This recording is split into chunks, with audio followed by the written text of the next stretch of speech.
Hello good evening guys, कैसे हैं आप सभी। जैसा कि कुछ दिनों से मैं वीडियो आपको नहीं दे पा रहा था, मेरी क्लासेस नहीं हुई थी, सेशंस नहीं हुए थे, तो कुछ पर्सनल इश्यूज़ थे, उस वजह से नहीं हो पाए। और अब हम वापस उसी स्टेप में नेक्स्ट बात करते हैं। ग्रामर का टॉपिक लेंगे आज, बहुत ही इंटरेस्टिंग टॉपिक होगा और सभी कंपटीशन एग्ज़ाम में काम आने वाला टॉपिक है। और इसके अलावा क्लासेज में भी हर जो स्टूडेंट्स हैं उनके यूज़फुल रहेगा ये। तो आगे हम स्टार्ट करेंगे आज मॉडल्स के बारे में।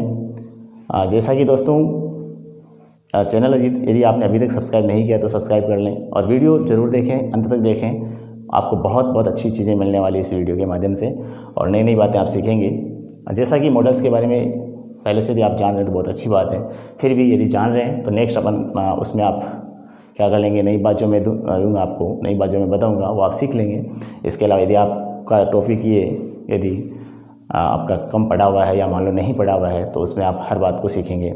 इसके अलावा बहुत सारे कंपटीशन एग्ज़ाम सामने आने वाले हैं, जैसे कि पटवारी हैं, ठीक है। इसके अलावा LDC हाई कोर्ट की वैकेंसी हैं, तो ये भी बहुत जल्दी एग्ज़ाम होने वाले हैं, तो उसके लिए भी बहुत ज़्यादा यूज़फुल रहेगा। तो देखिए, आज हम स्टार्ट करते हैं मॉडल्स। ग्रामर का टॉपिक है हमारा मॉडल्स, ओके। चलिए, तो ये मॉडल्स नाम का जो टॉपिक है ना, इसके बारे में आप वैसे सभी सुन चुके हैं। एक तो मॉडल्स होता है, ये ग्रामर का टॉपिक है, और एक होता है MODEL मॉडल्स, MODELS, तो वो मॉडल नमूना होता है और ये ग्रामर का टॉपिक है, ठीक है। मैं बात करना चाहूँगा कि सबसे पहले अपन मॉडल्स में जानिए मॉडल है क्या, ठीक है। तो मॉडल एक हेल्पिंग वर्ब होती है, ठीक है ना। ये मॉडल्स क्या होते हैं? Modals are helping verbs. समझ रहे हैं सभी? मॉडल क्या है? मॉडल हेल्पिंग वर्ब्स हैं। जब एक सेंटेंस होता है उसमें एक सब्जेक्ट होगा, एक उसमें वर्ब होती है, कम से कम कोई भी सेंटेंस हो उसमें सब्जेक्ट एंड वर्ब का होना ज़रूरी है। तो वहाँ पर हम कह सकते हैं कि ये जो वर्ब होती है उसमें से हेल्पिंग वर्ब क्या है? मॉडल्स हैं। बात समझ में आ रही है?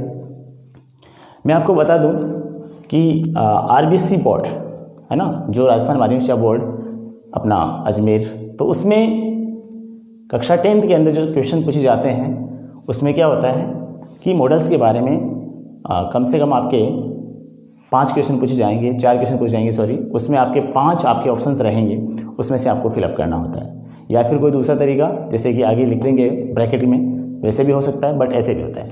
तो मैं कह सकता हूँ कि मॉडल्स जो है ना वो हेल्पिंग वर्ब होती है, ठीक है। अब इस हेल्पिंग वर्ब का जो दूसरा नाम है वो क्या होता है, जानते होंगे आप? एक्जिलियरी, एक्जिलियरीज या कह सकते हैं, या एक्जिलियरी वर्ब कह सकते हैं। एक्जिलियरीज भी बोल सकते हैं और एक्जिलियरी वर्ब्स भी बोल सकते हैं, ठीक है।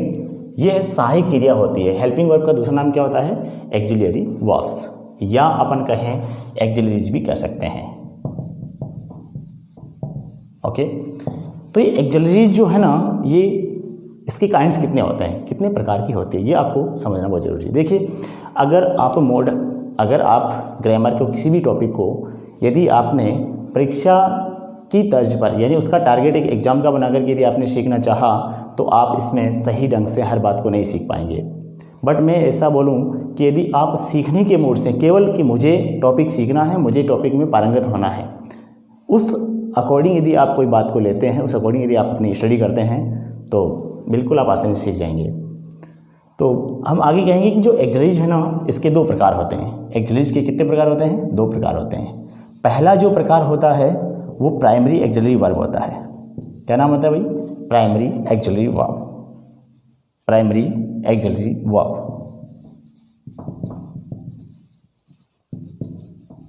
और दूसरा जो इसका टाइप है वो है सेकेंडरी एक्जिलियरी वर्ब्स। समझ में आ रही है बात सभी? तो बेटा इसमें ध्यान दीजिए आप। प्राइमरी जो एक्जिलियरी वर्ब हैं, देखिए दोस्तों, प्राइमरी एक्जिलियरी वर्ब और दूसरा नाम आया है सेकेंडरी एक्जिलियरी वर्ब्स। तो हम ये कहना चाहेंगे जो प्राइमरी एक्जिलियरी वर्ब्स है इसमें कौन कौन सी वर्ब आती है और सेकेंडरी जो एक्जिलियरी वर्ब है उसमें कौन कौन सी वर्ब्स आती है। तो हम बात करें हेल्पिंग वर्ब की, समझ में आ रही बात। ये जो हेल्पिंग वर्ब का दूसरा नाम एक्सिलरी वर्ब है, और एक्सिलरी वर्ब के दो भाग होते हैं, पहला primary axillary and second is secondary axillary. Okay okay, चलिए अब प्राइमरी एक्सिलरी वर्ब में कौन कौन सी वर्ब आती है वो ध्यान दीजिए आप। मैं सबसे पहले कहना चाहूँगा कि आता है डू या डज या डिड, ठीक है। इसके अलावा इसमें आता है इज, आर, एम, ओके। इसके अलावा आता है वॉज और वर। इसके अलावा एक चीज़ और है जिसमें आपके आएगा हैज, हैव एंड हैड। बात समझ में आ रही सभी की। Do, does, did, is, are, am, was, were, has, have, had. अगली बात समझ में। यहाँ हम कहेंगे ये प्राइमरी एक्सिलरी वर्ब है। अब मैं बात करना चाहूँगा कि ये जो वर्ब है ना, इसे प्राइमरी एक्सिलरी वर्ब क्यों कहा जाता है। सोचिए, प्राइमरी एक्सिलरी वर्ब से क्यों कहा जाता है, इसको प्राइमरी एक्सिलरी वर्ब क्यों कहा जाता है। क्योंकि देखो, do and does and did, is, are और am, was, were, has, have और हैड, इनको प्राइमरी एक्सिलरी वर्ब इसलिए कहा जाता है कि ये जो वर्ब्स है ना, ये दीज वर्ब्स क्या करती हैं, ये वर्ब्स क्या करती हैं, ये वर्ब्स हेल्पिंग वर्ब के रूप में भी यूज़ की जाती हैं एंड मेन वर्ब के रूप में भी यूज़ की जाती हैं। यानी दोनों कार्य करती हैं, ये हेल्पिंग वर्ब का भी कार्य करती हैं और मेन वर्ब का कार्य भी करती हैं। समझ में आ रही बात। ये हेल्पिंग वर्ब का कार्य भी करती हैं और मेन वर्ब का कार्य भी करती हैं, इसीलिए ये प्राइमरी एक्सिलरी वर्ब कहलाती हैं। बात समझ में आई। चलिए अब हम बात करते हैं इधर सेकेंडरी एक्सिलरी वर्ब की। सुनिए, तो सेकेंडरी एक्सिलरी वर्ब जो है ना, उसमें कौन कौन सी वर्ब्स आएगी वो देखिए। इसमें भैया आप जो आपके ये मॉडल्स है ना, ये 13 मॉडल्स होते हैं। तो 13 मॉडल में हम बात करें, कैन का नाम आता है, कुड का नाम आता है, मे का नाम आता है, माइट का नाम आता है, सेल का नाम आता है, विल का नाम आता है, शुड का नाम आता है, वुड का नाम आता है, मस्ट का नाम आता है। ओके, चलिए इसके बाद में बात करूं आगे, तो इसमें आता है ऑट टू का नाम आता है और यूज टू का नाम आता है, ठीक है। इसके अलावा dare and need, dare and need. यहाँ तक देखिए 13 हो गए ना, 4, 5, 9 एंड 4, 13। ओके, तो यहाँ हम कह सकते हैं कि 13 मॉडल्स होते हैं total. Can, could, may, might, shall, will, should, would, must. Okay, ought to, used to, dare and need.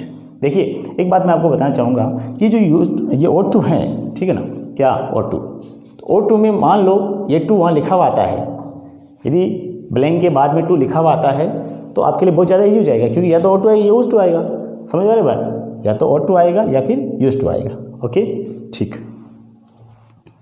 अब ये जल्दी से आप अपनी नोटबुक में उतार लीजिए, फटाफट लिख लीजिए।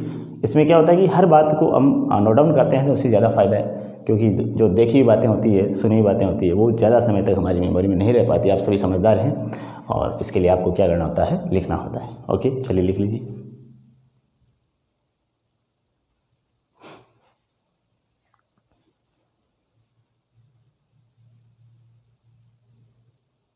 ठीक है, लिख लिया होगा सभी ने। चलिए आगे हम बात करना चाहेंगे इन मॉडल्स में आगे क्या क्या यूजेज होते हैं उनके बारे में हम बात करते हैं। ये तो हमने क्लासिफिकेशन देखा था, कह सकते हैं कि मॉडल का नाम क्या होता है, हेल्पिंग वर्ब होती है, यानी modal as a helping verb, ठीक है। और एक बात मैं और कहना चाहूँगा कि जो मॉडल हैं उनके साथ में मैन ऑफ की फर्स्ट फॉर्म का यूज किया जाता है।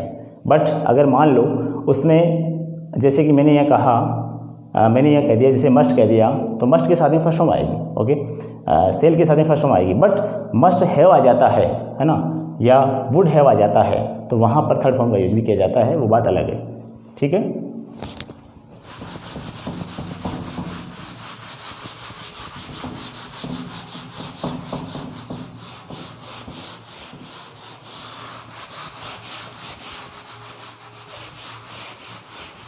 Okay, is it clear.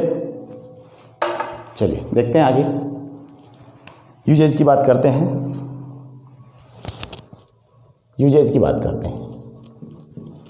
सबसे पहले मैं देखिए, जैसे कि मैं ऐसे आपको नहीं बता रहा हूँ कि सबसे पहले मैंने कैन लिखा दिया, उसके बाद में फिर उसमें क्या क्या है, तो ये सब रटने वाली बातें आपको नहीं करनी होगी। आप हर मॉडल में जो भी बात पढ़ रहे हैं, मैं एक साथ नहीं बता रहा हूँ कि मैंने पूरा चार्ट बना दिया फिर आप इसमें ये इस मॉडल के लिए इस बात का यूज़ करते हैं या इस बात के लिए इस मॉडल का यूज़ करते हैं, ऐसा नहीं है। मैं आपको अलग अलग यूजेज बताऊँगा जिसमें आप प्रत्येक यूज को एग्जाम्पल के माध्यम से उसे अंडरस्टैंडिंग करते, क्योंकि देखो मॉडल जो है ना ये सेंस पे काम करता है, इसको हमें समझना होगा, रटने वाली बात नहीं है इसके अंदर, ठीक है। कोई भी रटने का प्रयास नहीं करें, आपको अंडरस्टैंड करना होगा केवल और केवल। तो सबसे पहले मैं बात करूँ यहाँ पे कैपेसिटी की। कैपेसिटी, एबिलिटी, पावर, या फिर मैं कह सकता हूँ कैपेबिलिटी।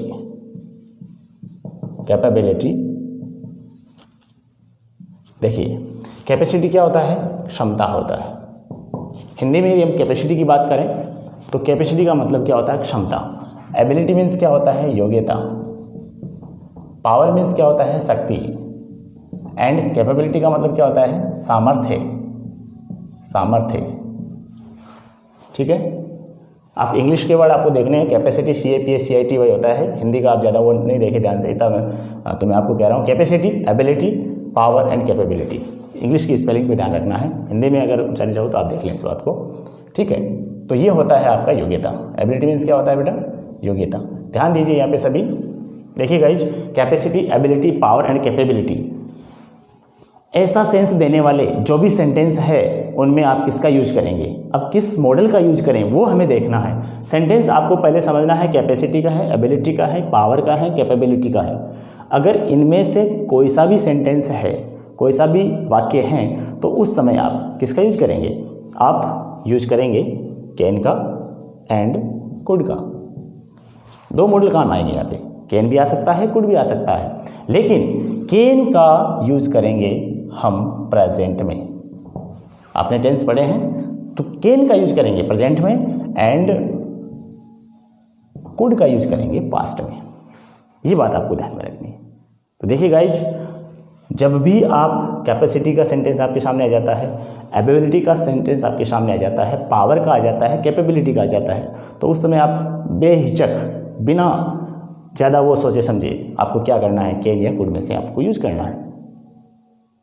अब आपने पूछा सर ये जैसे कैन कुड है तो अब इसमें क्या डिफरेंस है, तो मैं आपके सामने मैंने लिखा है कि कैन का यूज प्रेजेंट का सेंटेंस होता है, कुड का यूज पास्ट का सेंटेंस होता है, तो वो आपको वहाँ भी पहचान करनी होगी। यदि आपको टेंस आ रहे हैं तो आप इजी वे में से उसे पहचान सकते हैं। बिल्कुल देखिए, बताता हूँ आपको। जैसे मैंने कहा यहाँ पे, मैंने कहा कि she is a trained dancer. She is a trained dancer. She blank dance very well. Okay, मैंने ये सेंटेंस लिखा, she is a trained dancer, full stop, she blank dance very well. बात समझ में आ गई यहाँ तक? अब सेंटेंस क्या कह रहा है ये समझो, समझने का प्रयास कीजिए। यहाँ पे आपको कोई रटने वाला मैटर नहीं दे रहा हूँ मैं, कोई भागदौड़ नहीं करनी है, आपको इजी वे में आसानी से अंडरस्टैंडिंग करते हुए आपको बात समझनी है। यहाँ क्या लिखा है? She is a trained teacher, she is a trained dancer, sorry.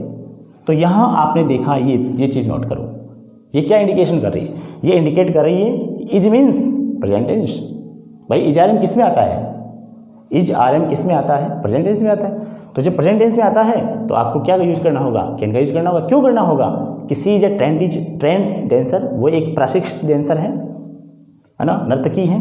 तो क्या हो सकता है? सी डांस वेरी वेल, तो बहुत अच्छा डांस कर सकती है। इट मीन्स ट्रेंड डांसर है भाई, कैपेसिटी में नहीं आ रहा है, एबिलिटी में नहीं आ रहा है, पावर में नहीं आ रहा है, तो फिर कैपेबिलिटी सामर्थ्य में क्या आएगा? उसकी एबिलिटी है, उसकी योग्यता है वहाँ पे। तो आप क्या यूज करेंगे? कैन का यूज करेंगे। सिंपल सी बात। देखिए, Naresh is a famous singer. मैंने कहा Naresh is a famous singer, okay. फिर मैंने कहा ही ब्लैंक सिंग वेरी वेल। तो यहाँ बात क्या आ रही है कि Naresh is a famous singer, he Singh very well, वह गा सकता है, इट मीन्स उसकी एबिलिटी है। तो हम कह सकते हैं कि यहाँ प्रेजेंट की बात है तो हम कैन का यूज़ करेंगे। ओके गाइज, बात समझ में आ गई है। चलिए दूसरी बात करते हैं हम। इसी के बाद हम बात करते हैं, जैसे मैंने यहाँ कहा she blank drive a car when she was 15 sentence देखिए आप क्या कह रहा है कि she blank drive a car when she was 15।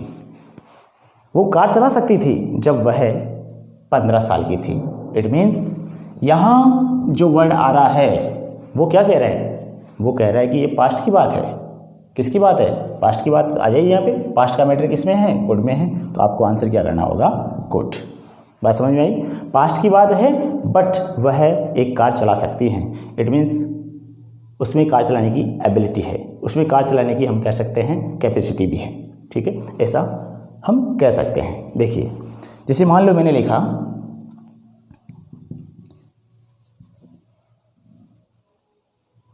In my teen as black comma, फिर मैं कह सकता हूँ आई रन फास्ट। सेंटेंस देखिए आप, इन माई टीन एज किशोरावस्था होती है टीन एज, तो in my teen age I blank run fast. तो यहाँ मैं कह सकता हूँ, यहाँ कुड का यूज होगा। मैं तेज़ दौड़ सकता था कब, इन my teen as, it means हम अभी एज में ज़्यादा है। इसका मतलब ये सेंटेंस से हमें पता चल रहा है कि हम सेंटेंस में बड़े ज़्यादा हैं। तो ये बात सबके समझ में आ गई होगी। Capacity, ability, power and capability का कोई भी सेंटेंस हो उसमें हम कैन या कुड का यूज़ कर सकते हैं। एक बात, पहली बात आपको नोट करके रखनी है, पहली बात आपको नोट करके ये रखनी है कि यदि आपका सेंटेंस प्रेजेंट में है तो आप कैन का यूज करेंगे, यदि आपका सेंटेंस पास्ट में है तो आप किसका करेंगे यूज, कुड का यूज करेंगे। चलिए आप इसे नोट डाउन कर लें, ज़्यादा अच्छा रहेगा।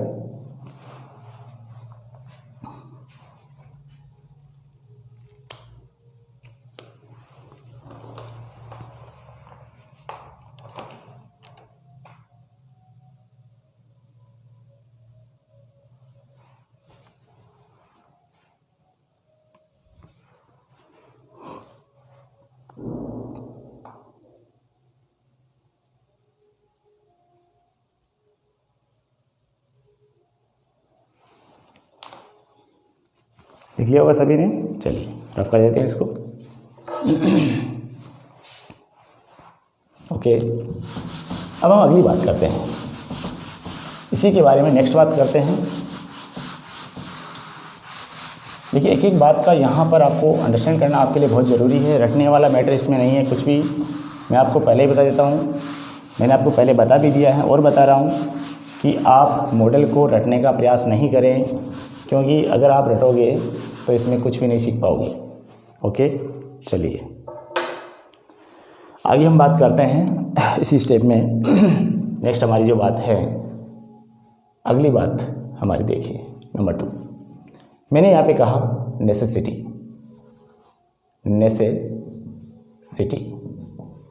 मैंने यहाँ कहा कंपल्सन। बात समझ में आ रही है। नेसेसिटी क्या होती है और कंपल्सन क्या होता है, ये समझने का प्रयास करें सबसे पहले। तो देखिए गाइज, जो नेसेसिटी है ना, ये आवश्यकता होती है, और कंपल्सन क्या होता है, अनिवार्यता है। कोई चीज़ को हमें अनिवार्य करना ही होता है, वहाँ पर हम कंपल्सन वर्ड का यूज करते हैं।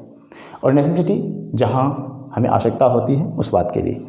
तो दोनों वर्ड जो हैं वो आवश्यकता भी हैं, कंपल्सन करना भी ज़रूरी है। तो ऐसा उसके लिए कौन से मॉडल का यूज़ करेंगे आप, उसके लिए आप कौन से मॉडल का यूज करेंगे। एक तो आपको पॉजिटिव सेंस देता है, दोनों बातें आएंगी यहाँ पे। नेसेसिटी एंड कंपल्सन में आपको दोनों बातें मिलने वाली हैं, एक में पॉजिटिव मिलेगा और दूसरे में आपको क्या मिलेगा, नेगेटिव बात मिलेगी। जब आपको पॉजिटिव बात करनी होती है, सकारात्मक जब बात आपको करनी होती है, तो आपको मस्ट मॉडल का यूज करना होगा। ध्यान दीजिए, मस्ट मॉडल का यूज करना होगा। और उसके अलावा जब आपको नेगेटिव बात करनी होती है तो उसके लिए आप नीडंट का या नीड नॉट मॉडल का यूज करना होगा। समझ में आ रही बात?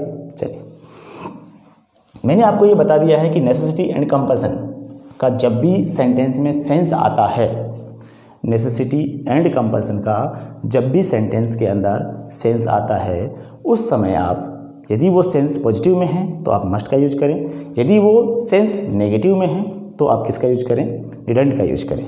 समझने का प्रयास कीजिएगा। अब मैं आपके सामने कुछ एग्जांपल्स लिख रहा हूँ जो आपको समझने होंगे। यदि नहीं समझ में आते तो मैं आपको एक्सप्लेन कर दूंगा। जैसे मान लो मैंने यहाँ लिखा we blank eat to live. ये सेंटेंस क्या कह रहा है? ये सेंटेंस कह रहा है कि हमें जीने के लिए खाना चाहिए।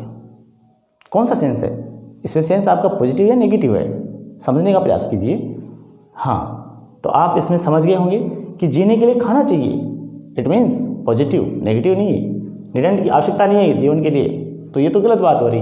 तो सीधी सी बात आ रही है, मस्ट, हमें जीने के लिए खाना चाहिए, ये बात है और क्या है। ठीक, चलिए अगली बात देखिए। जैसे मान लो मैंने कहा वी ब्लैंक वर्क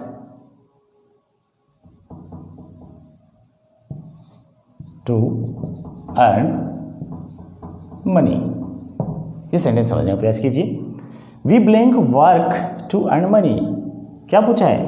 कि हमें धन कमाना चाहिए। किस लिए? धन कमाने के लिए, सॉरी, हमें धन कमाने के लिए काम करना चाहिए। तो ये काम करना चाहिए, नहीं करना चाहिए? तो आप समझ रहे हैं बात को? यहाँ मस्ट का यूज होगा। सीधी सी सिंपल बात है कि हमें धन कमाने के लिए काम करना चाहिए, इसलिए मस्ट का यूज हो रहा है। कंपल्सन है, जरूरी है ना? नेसेसिटी पड़ रही है आपके लिए, नेसेसिटी हो रही है, इसमें भी नेसेसिटी है। आप नहीं, यदि आप जीने के लिए खाते नहीं है तो क्या हो जाएगा? गड़बड़ हो जाएगी, मतलब मर सकते हैं। और यदि कंपल्सन भी है, जीने के लिए खाना पड़ेगा भाई, तो आप अपन कह सकते हैं यहाँ पे कि यहाँ हैव टू का यूज कर सकते हैं। आप यहाँ पर आप हैव टू का यूज भी कर सकते हैं। लगाइए, देख लीजिए। We have to eat to live. We have to eat to live, यानी जीने के लिए हमें खाना पड़ता है। It means compulsion, it means necessity. We have to work to earn money. देखो, हैव टू लगा के देख लो। We have to work to earn money. तो धन कमाने के लिए हमें क्या करना चाहिए? काम हमें करना पड़ता है। धन कमाने के लिए काम तो करना पड़ेगा, इट इज सिंपल। जैसे स्टूडेंट्स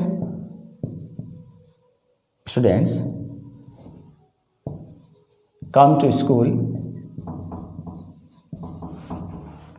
in school uniform। क्या लिखा है? स्कूल में आने के लिए, ठीक है ना? स्टूडेंट्स को स्कूल में आने के लिए यूनिफॉर्म में होना चाहिए, तो यहाँ मस्ट का यूज होगा। अच्छा लगता है, जरूरी भी। चलिए अब हम बात करते हैं इसमें नेगेटिव सेंस की। देखिए, नेगेटिव सेंस में बताता हूँ। जैसे मान लो मैंने कहा कि सी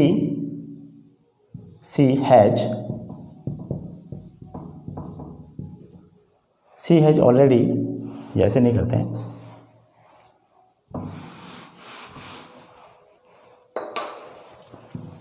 सी blank eat more food. She blank eat more food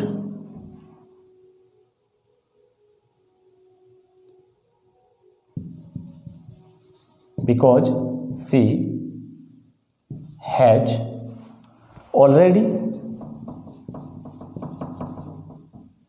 eaten। क्या लिखा हमने? She blank eat more food because she has already eaten. क्योंकि वह पहले से खा चुकी हैं, इसलिए क्या करना चाहिए? उसे और अधिक भोजन खाना चाहिए? नहीं, और उसे अधिक भोजन नहीं खाना चाहिए। तो यहाँ आपका नेगेटिव सेंस आ रहा है, तो हम क्या यूज करेंगे?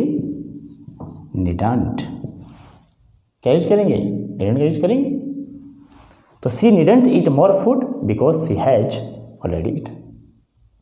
Is it clear? ओके, चलिए लिख लें फटाफट, और मैं एक आपको एग्जाम्पल और दे देता हूँ नेगेटिव सेंस के। जल्दी से लिखिए।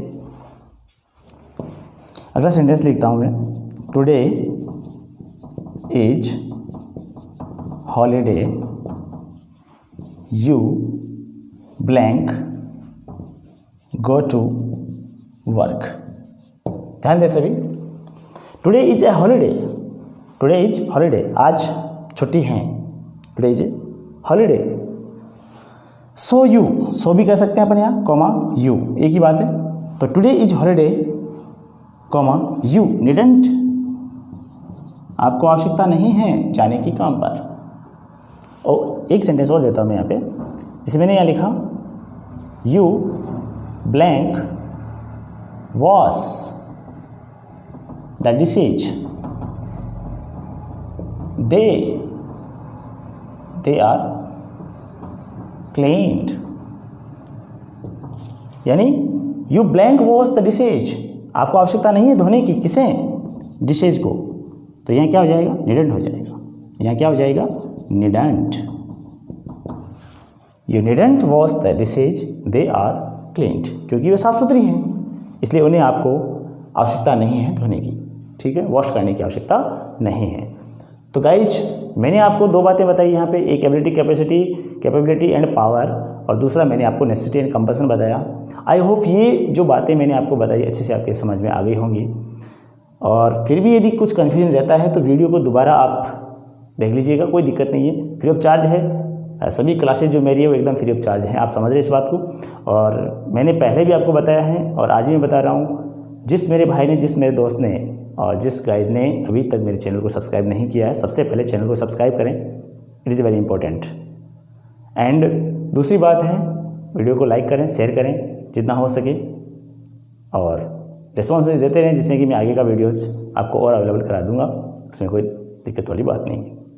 तो कुछ इश्यूज़ थे, उसकी वजह से मैं इतने दिन नहीं आ पाया, और अब अपन लगभग कंटिन्यू क्लासेज मेरी होती रहेगी, और आप यूं ही क्लासेज लेते रहिएगा, सेशन लेते रहिएगा, और जो सेशन में नई नई बातें हैं वो सीखते रहिएगा, जिससे कि आपके लिए फ़ायदा हो जाए और सभी के लिए फ़ायदा हो। ये मैं ऐसी कामना के साथ में आज मैं अपनी जो मेरी क्लास है, मेरा सेशन है, मैं यहीं पे रोक रहा हूँ। अगली बात हम मॉडल के बारे में नेक्स्ट वीडियो जो हमारा होगा उसमें हम बात करेंगे। Okay, good night.